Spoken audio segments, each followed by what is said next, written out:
Bismillahirrahmanirrahim. Assalamualaikum warahmatullahi wabarakatuh. Alhamdulillah, kita bertemu lagi di materi kedua dalam mata kuliah Ilmu Pendidikan Islam. Kali ini kita membahas tentang temanya tentang prinsip-prinsip pendidikan Islam, metode, pendekatan, dan evaluasi pembelajarannya. Ingat, saya ingatkan terus ya. Kita ini mata kuliah ilmu pendidikan Islam, maka rujukannya harus kepada sumber Islam, Al-Quran, dan hadis. Oke, kita feedback sedikit. Di pekan yang lalu kita sudah membahas juga yang pertama tentang konsep, ruang lingkup, dan sistemnya. Jadi di dalam ilmu pendidikan Islam itu ada konsepnya, yaitu untuk penekanannya adalah untuk membuat mendidik peserta didik ke arah yang lebih baik, kepada manusia ideal yang sempurna akhlaknya. Sempurna akhlak itu seperti apa? Seperti teladan kita Rasulullah, Siddiq, amanah, tabligh, fatonah, dalam segala lini, dalam segala hal. Tuh, kemudian sistemnya seperti apa? Ada di sekolah formal, ada di non formal, informal, pesantren kilat, melalui ekstrakurikuler, HW, kemudian pencak silat, misalnya dari tapak suci, dan semuanya diorientasikan, ditujukan untuk ibadah. Itu adalah sistem pendidikan Islam dan konsep pendidikan Islam. Nah, kali ini kita membahas prinsip-prinsipnya. Ada metode, pendekatan, dan evaluasinya.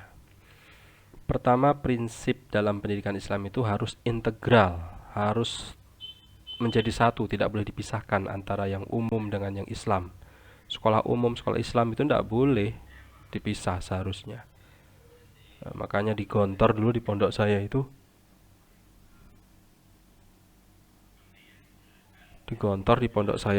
ya terintegrasi, banyak sekali mapelnya.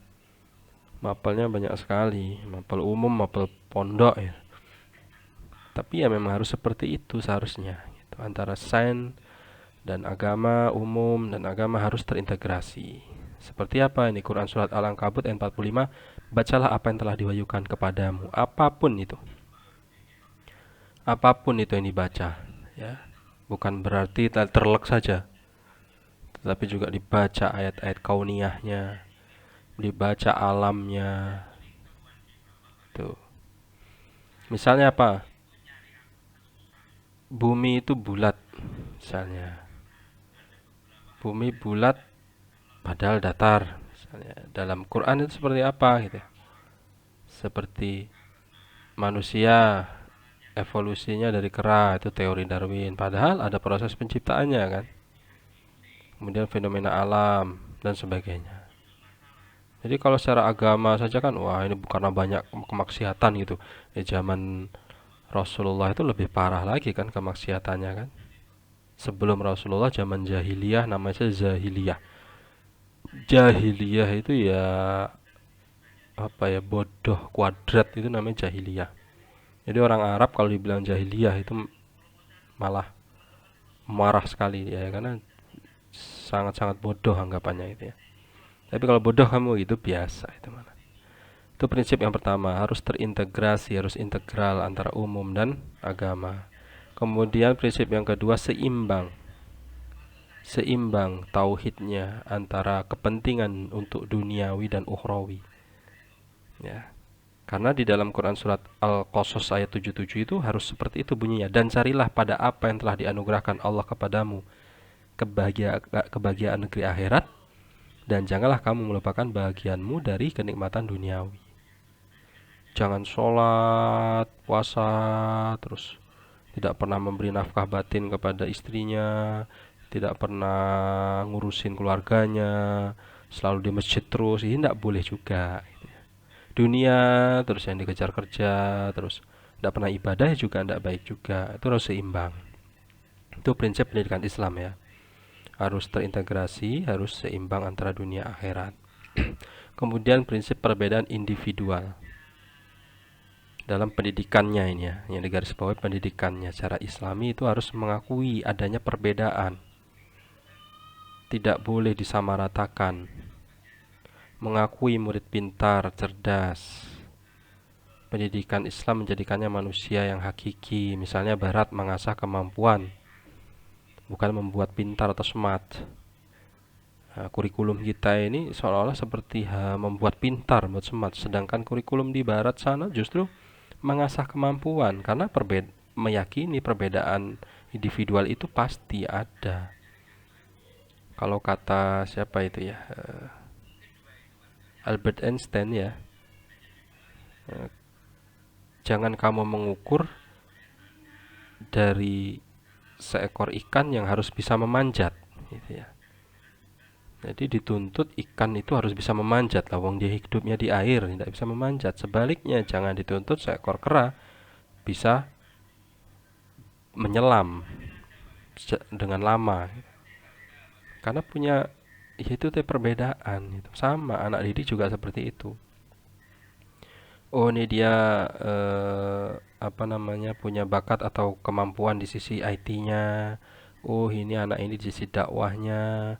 Oh, anak ini di sisi sosialnya, gitu ya. Nah, anak saja 3 itu beda semua. Beda semua, tidak bisa sama. Saya juga 3 bersaudara itu beda-beda semua juga. Sifatnya, keinginannya itu beda-beda. Kesabarannya. Karena dalam Quran surat Ar-Rum ayat 22 ini ya, di antara tanda-tanda kekuasaan itu ya justru ada perbedaan itu gitu. Supaya kita itu berpikir. Kadang saya ngelihat wajah siswa-siswa saya di kelas itu kok bisa beda-beda gini ya. Ada hidungnya bangir, ada yang kulitnya kuning sawo matang. Wah, ini luar biasa ini. Ada yang enak dipandang, ada yang biasa-biasa saja. Wah, ini luar biasa ciptaan Allah ya kadang. Saya berpikir gitu. Ini berarti kita agar supaya bisa selalu semakin bersyukur. Ini semua ada penciptanya loh gitu. Wong anak sama bapak aja kan dibuat mirip-mirip sedikit tapi tidak mirip identik kan. Apalagi antar manusia, tiap rumah itu berbeda-beda, bayangkan. Kalau kita manusia yang ingin menciptakan manusia mungkin susah sekali itu membentuk wajahnya itu. Tuh ya, harus ada ditanamkan prinsip dalam pendidikan Islam itu, bahwasanya prinsip perbedaan setiap anak didik itu pasti ada, dan itu adalah keniscayaan. Tuh. Prinsip kesetaraan, tidak diskriminasi. Jadi jangan dibedakan antara ini siswa Papua misalnya, yang dari sisi fisik mohon maaf berbeda. Ini aborigin gitu ya, aborigin kulit hitam misalnya, seperti di barat sana, di Amerika kulit hitam, kulit putih sampai sekarang kan masih kan. Tapi sekarang mulai agak karena baru kali ini presiden Amerika dipimpin oleh kulit hitam Obama itu, dan 2 periode lagi kan. Sudah mulai terkikis lah itu berarti ya. Nah, ini sama seperti zaman Soeharto dulu, yang mungkin yang lahir tahun 70-an 80-an kan, Chinese itu sangat-sangat diskriminasi sekali waktu itu kan, tertindas gitu ya. Itu nggak boleh, itu kan juga makhluk ciptaan Allah juga. Tidak boleh karena perbedaan jenis kelamin, status sosial, latar belakang. Karena manusia itu dicipta oleh Tuhan yang sama, yaitu ya Allah, semua ciptaan Allah gitu. Tidak bisa manusia itu memilih dari rahimnya siapa lahir. Dari rahimnya, kalau bisa milih dari rahimnya istrinya siapa itu pendiri Google misalnya, karena ingin kaya gitu. Tidak bisa lah, wongnya pendiri Google itu juga lahirnya dari orang-orang biasa, maksudnya dulunya juga bukan dari keturunan orang yang kaya. Semua sama saja lahir tanpa busana, mati tidak bawa apa-apa gitu. Itu ya prinsip pendidikan Islam yang keempat, prinsip kesetaraan. Sebelumnya tadi prinsip perbedaan itu adalah sebuah keniscayaan. Sebelumnya lagi prinsip terintegrasi antara sains, ilmu umum dan ilmu agama. kemudian seimbang antara duniawi dan ukhrawi, kemudian prinsip pembaharuan, mengembangkan agent of technology and culture, pembaharuan. Misalnya dalam pendidikan Islam setiap apa? Meneliti zakat dan waris. Akhirnya diciptakanlah aplikasi tentang hitungan zakat dan waris, yang langsung sudah ada rumusnya, tidak perlu lagi buka kitab apa itu namanya Mawaris misalnya, kitab kuning lama, semua sudah bisa aplikasikan, diterapkan dalam gadget kita misalnya. Nah itu kan semua adalah untuk pembaruan. Itu prinsip pendidikan Islam seperti itu, memudahkan, membantu umat, membantu manusia secara umum. Kemudian yang terakhir prinsip kesinambungan, terus menerus, ya, prinsip saling menghubungkan antara berbagai tingkat dan program pendidikan.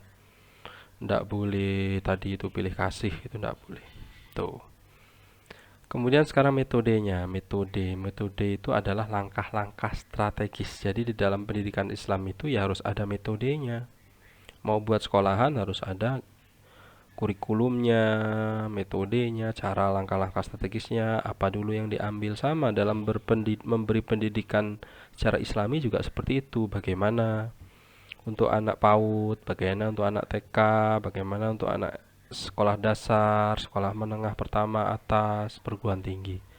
Ada langkah-langkah strategisnya dalam metode itu. Kemudian dasar untuk menentukan langkah-langkah apa tadi itu strategis dalam pendidikan Islam itu apa? Dasar agamis. Ini caranya yang pertama itu harus tidak boleh meninggalkan atau keluar dari dasar agamis. Semua dilandasi nilai Al-Quran, visi misinya. Jadi mulai sekarang teman-teman yang kuliah hari ini, visinya apa, untuk apa kuliah ini. Kalau untuk cari kerja itu berarti salah itu visinya. Dasar agamisnya itu bukan dasar agamis, berarti dasar apa ya? Dasar materialis. Untuk cari kerja, untuk cari uang gitu ya. Itu bonus, itu pasti gitu ya. Innamal a'malu binniyat, itu harus dengan niat. Niat awalnya itu seperti apa, itu harus benar-benar ditata. Kemudian dasar biologis, memperhatikan perkembangan biologis tadi, jangan disamakan anak PAUD disamakan dengan anak SD, tidak bisa. Anak SMA disamakan dengan anak perguruan tinggi, tidak bisa. Harus dilihat, memberi pendidikan, menasehati itu cocok tidak di anak SD. Ya, harus diarahkan, tidak bisa diomongin aja. Kemudian yang ketiga dasar psikologis, jadi mengembangkan potensi psikologisnya. Jadi dalam konsep Islam itu akal termasuk dalam tataran rohani. Akal itu kan tidak bisa tidak bisa disentuh, tidak bisa dilihat wujudnya, walaupun tahu kalau akal bentuknya seperti itu di dalam kepala gitu ya, otaknya gitu ya. Tapi kan manusia sebagai yang berakal itu ya tidak bisa disamakan. Otak sapi dengan manusia sama bentuknya, kurang lebih kera juga sama, tapi akalnya itu membedakan. Itu dari sisi psikologis ya, mengembangkan potensi psikologis, karena belum tentu anak SMA psikologisnya sudah dewasa gitu ya, karena dia proses remaja menuju dewasa ya. Tuh. Belum tentu dia merasa anak kecil ABG terus, harus diasah terus psikologisnya. Kemudian yang keempat dasar sosiologis, dilihat dari sisi sosial, kondisi sosialnya itu gimana. Jadi misalnya guru diangkat jadi guru di daerah mana gitu ya. Dia kuliahnya waktu itu di kampus ternama di perkotaan, kemudian jadi guru PNS diangkat di desa misalnya. Disamakan kayak di kota, tidak bisa. Jadi guru yang pendatang tadi, di mana bumi dipijak, di situ langit dijunjung gitu peribahasanya kan. Nah, harus sesuai dengan kondisi sosiologis dari lokasi pendidikan Islam tersebut. Tuh. Kemudian macam-macam metode pendidikan Islam, macam-macamnya. ceramah gitu ya, seperti zaman Rasulullah dulu ya ceramah, memberikan dorongan psikologis kepada pengikutnya, kepada peserta didiknya. Oh, seperti ini loh, jika melakukan kejahatan seperti ini jadinya, makanya khamar itu diharamkan karena seperti ini, memabukkan, menghilangkan akal, menyembah berhala seperti ini gitu ya, ceramah. Kemudian metode selanjutnya diskusi, mencari jawaban akhir yang disetujui sebagai jawaban yang paling benar atau terbaik dari hasil diskusi itu. Musyawarah, diskusi, musyawarah. Tanya jawab, dialog, saling menghargai. Bukan setelah aja tanya jawab, malah yang tidak manut dimusuhi. Jangan ya. Merasa paling hebat, merasa paling benar, merasa berkuasa. Itu tidak dibolehkan. Kemudian perumpamaan, kias, amsal, permisalan.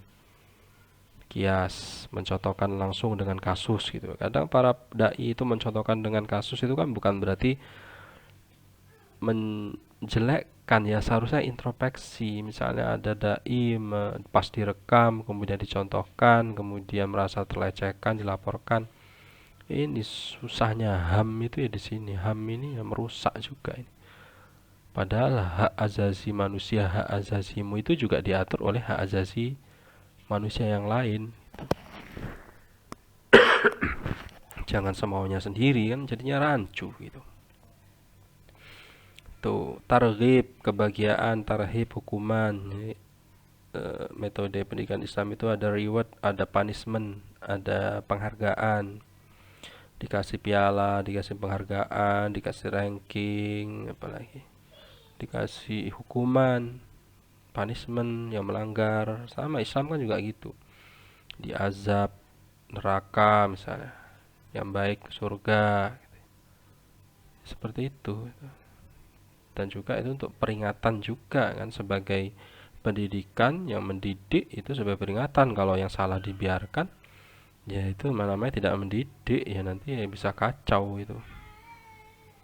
Metode keteladanan, nah ini mencontohkan saat proses, suri tauladan Rasulullah. Kita sebagai calon guru ini, teman-teman semua mahasiswa kan, harus dilihat dari sisi keteladanannya, ucapannya dilihat. Mencari pemimpin juga seperti itu, dilihat bisa memberi teladan tidak. Metode habitualisasi, pembiasaan, dibiasakan yang baik-baik itu. Alhamdulillah sekarang sekolah-sekolah Islam, dasar Islam itu sudah membiasakan sholat duha, sholat wajib yang yang laki-laki jamaah di masjid gitu ya. Pembiasaan berdoa, mendoakan orang tua dan sebagainya, itu semua adalah harus dibiasakan. Biasa sholat subuh, bangun di awal, anak-anaknya dididik itu. Tuh. Pendekatan dalam pendidikan Islam. Nah, sekarang pendekatan itu apa? Cara pandang atau paradigma yang terdapat pada suatu bidang ilmu yang selanjutnya digunakan untuk memahami sesuatu. Nah, di cara pandang, pendekatan itu. Pendekatan psikologis. Pendekatan psikologis dalam pendidikan Islam itu pertama paling penting adalah pendekatan psikologis. Dekati, sentuh emosi peserta didiknya. Ya. Makanya saya setuju sekolah yang rutin melaksanakan pelatihan ISG itu, emosional spiritual apa itu. Setuju saya, karena bisa disentuh itu loh emosi anak itu. Sekolah itu akhirnya benar-benar gitu ya. Karena tadi itu kan fitrah manusia itu fitrah suci. Jadi pada dasarnya manusia itu suci, fitrah ya. Anak senakal apapun sebenarnya tidak ada anak nakal ya. Anak bandel itu tidak ada. Tapi mungkin dia cari perhatian atau apa, kurang perhatian gitu. Semua ada sebabnya jika psikologisnya kita gali kan gitu. Nah, ini kenapa anak ini gitu ya. Tuh. Kemudian pendekatan sosial kultural, lagi-lagi sosial kan. Dilihat perkembangannya, ini anak kok seperti ini, tidak bisa lepas dari sosial kulturalnya.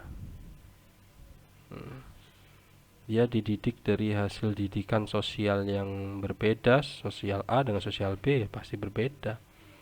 Kehidupan sosial di Malang, Surabaya dengan di Solo berbeda, dengan di Jogja berbeda. Jadi harus dilihat dari sisi sosial kulturalnya juga, gitu ya. Kebutuhannya apa?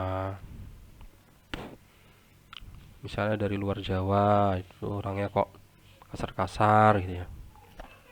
Maka dari sisi emosionalnya disentuh. Kalau tahu dari sosialnya dipaham kan bisa melengkapi dari pendekatan psikologisnya.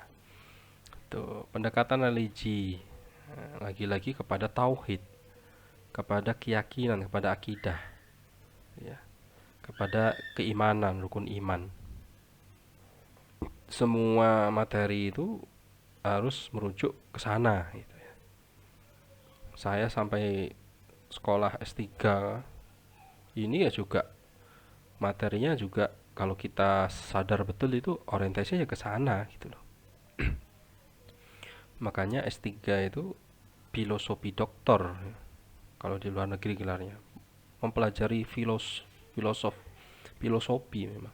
Hakikat kehidupan, hakikat sesuai lah ya, sesuai keilmuan yang dipelajari prodinya ya. Melihat tanah itu tadi ya. Penciptaan manusia pertama dari tanah gitu ya. Melihat tadi wajahnya berbeda-beda. Oh sungguh maha kuasa sekali ciptaan Allah ini. Melihat anak kecil lucu, oh ya Allah. Kalau tidak ada proses yang semua itu dikehendaki oleh Tuhan, tidak akan ada anak ini gitu ya. Sebaliknya juga yang belum punya anak, belum dikarunia anak, selalu sabar gitu ya. Selalu ikhtiar dengan doa dan kesehatan. Tuh. Kemudian lagi pendekatan historis ditekankan pada usaha pengembangan pengetahuan, sikap dan nilai keagamaan melalui proses kesejarahan. Pendekatan historis juga penting. Islam tidak akan bisa sampai saat ini jika tidak ada pemahaman proses kesejarahan. Jika tidak tahu ya bahaya gitu ya. Proses sejarah keluarga itu harus diketahui karena untuk menjaga marwah gitu ya, menjaga motivasi dan lain sebagainya. Pendekatan historis. Selanjutnya pendekatan dalam pendidikan Islam, pendekatan komparatif, membandingkan gejala sosial keagamaan dengan hukum agama yang ditetapkan selaras dengan situasi dan zamannya. Misalnya adat sebelum Islam datang di Nusantara, khususnya di Jawa Timur ini, dengan membaca-baca mantra misalnya gitu ya. Kemudian dialihkan ke ajaran Islam dengan tahlilan misalnya. Kalau ada pendekatan dalam pendidikan Islam, pendekatan komparatif seperti ini kan akhirnya tidak mudah membid'ahkan, tidak mudah mengkafirkan, tidak mudah menghalal-halalkan darahnya dibunuh. Kalau paham sejarah, lagi-lagi tadi yang pendekatan historis, sejarah Islam itu juga demikian. Islam datang itu tidak langsung dikafir-kafirkan itu orang nyembah berhala, dikafir-kafirkan itu orang minum khamr. Coba lihat lagi itu asbabun nuzulnya Quran surat Al-Kafirun itu apa kan? Ada sebab turunnya, gitu. Ada ayat nasih mansuhnya gitu. Kemudian pendekatan filosofis, pendekatan yang berdasarkan tinjauan atau pandangan falsafah secara hakikat. Jadi menggunakan akal dan rasio. Ini kenapa sih pemimpin kita seperti ini? Oh, karena ini gitu kan, menggunakan akal dan rasio. Berhipotesis, boleh gitu. Didoakan gitu ya. Kenapa kok negara kita sekarang begini, dunia kok sekarang seperti ini? Karena ini kita doakan fit dunya hasanah wa fil akhirah hasanah, tuh kan doanya. Jadi dengan pola yang rasional dan membandingkan dengan pendapat-pendapat para ahli gitu ya. berbagai kurun zaman tertentu beserta aliran filsafatnya. Kenapa kok semakin kesini? Padahal di zaman Nabi Lut itu sudah dikasih azab, Sodom, kaum lesbian, kaum Sodom itu kan. Sejarah di Al-Quran ada, artefaknya pun juga ada, ditemukan Pulau Sodom itu, coba lihat di YouTube. Lah kok ini negara mana itu, Belanda atau Perancis itu yang melegalkan perkawinan se sekelamin kasarannya kan gitu, melegalkan sejenis gitu. Nah, itu harus tahu itu pendekatan filosofis dipakai, pendekatan historisnya dipakai, perbandingannya juga dipakai. Gimana ini orang yang menikah sejenis dengan orang yang tidak menikah sejenis, banyak kena penyakit yang mana gitu misalnya ya. Nah, apalagi pendekatan yang religi, semua agama melarang, ini kok malah dibolehkan. Nah, itu semua adalah pendekatan dalam pendidikan Islam harus dipakai. Kemudian bagaimana evaluasi pendidikan Islam? Evaluasi itu apa sih? Ingin mengetahui, memahami, dan menggunakan hasil kegiatan belajar siswa dalam mencapai tujuan yang telah ditetapkan itu. Evaluasi itu ya membenahi lah, itu ingin mengetahui mana sih yang kurang, nanti dilengkapi, disempurnakan. Ada evaluasi formatik untuk mengetahui hasil belajar gitu. Karena di Al-Quran banyak tadi, terutama nih Quran surat An-Nisa ayat 28, manusia memiliki banyak kelemahan gitu ya. Nah, makanya diperlukan evaluasi formatif. Ada evaluasi sumatif untuk laporan orang tua atau peringkat. Nah, ini juga ada di dalam Al-Quran menurut pendidikan Islam. Quran surat Al-Insyiqaq ayat 19, sesungguhnya kamu melalui tingkat demi tingkat dalam kehidupan, baik psikologinya, baik kesejahteraannya, baik rasa syukurnya gitu kan. Itu untuk apa namanya, selalu meningkatkan pengetahuan, selalu meningkatkan keimanan. Itu evaluasi sumatif namanya. Kalau di dalam pendidikan ya untuk laporan orang tua, mengetahui perkembangan anak. Kalau untuk formatif dalam pendidikannya ya untuk mengetahui hasil belajar UTS, UAS, gitu ya, ulangan harian. Untuk mengetahui, oh aku lemah di bidang ini, ini aku asah, aku belajar terus gitu. Itu evaluasi pendidikan Islam. Ada evaluasi penempatan, placement ya, penempatan sesuai kemampuan. Makanya tadi IPA, IPS, bahasa. Kalau di kerjaan itu ditempatkan di sini harus sesuai kemampuan. Jangan yang bukan ahlinya, yang bukan kemampuannya ditempatkan ya. Fantadhir saat. Lihatlah nanti kehancurannya. Tidak berdasarkan like dislike, tidak berdasarkan fitnah, tidak berdasarkan hasutan kebencian, iri dengki. Dalam Islam kan tidak dibolehkan. Ayo berjamaah, ayo bangun bersama-sama, gitu. Evaluasi diagnostik untuk keperluan latar belakang, jadi diagnosa psikologinya, fisiknya, keluarganya, lingkungannya. Ini sangat detail sekali ya di diagnosa ini. Di mana sih letak permasalahannya ini anak gitu. Biasanya kan guru BP kan gitu kan. Bimbingan konseling itu guru BK kan. Tuh. Ini bimbingan penyuluhan atau konseling. Dicari ya, nah ini kenapa kok seperti ini? Oh dia ikut sama mbahnya. Oh orang tuanya dari kecil ditinggal sama orang tuanya jadi TKI, TKW. Biasanya gitu kan banyak. Oh semuanya diturutin, dibelikan. Oh dia kurang kasih sayang, perhatian. Anak cuma satu itu. Maka dia cari perhatian. Beda dengan anak yang lain yang sudah sangat-sangat cukup dari perhatian orang tua. Ini mbahnya juga sudah sepuh, tidak bisa kurang perhatian juga. Akhirnya dia kepada teman-temannya, kalau teman-temannya baik, kalau tidak baik, yang menuruti hawa nafsu, nongkrong-nongkrong, kebut-kebutan, mabuk-mabukan kan, auzubillah. Ya kalau yang baik-baik kan, misalnya ke pecinta alam, naik gunung, membersihkan sampah-sampah di gunung itu baik gitu kan.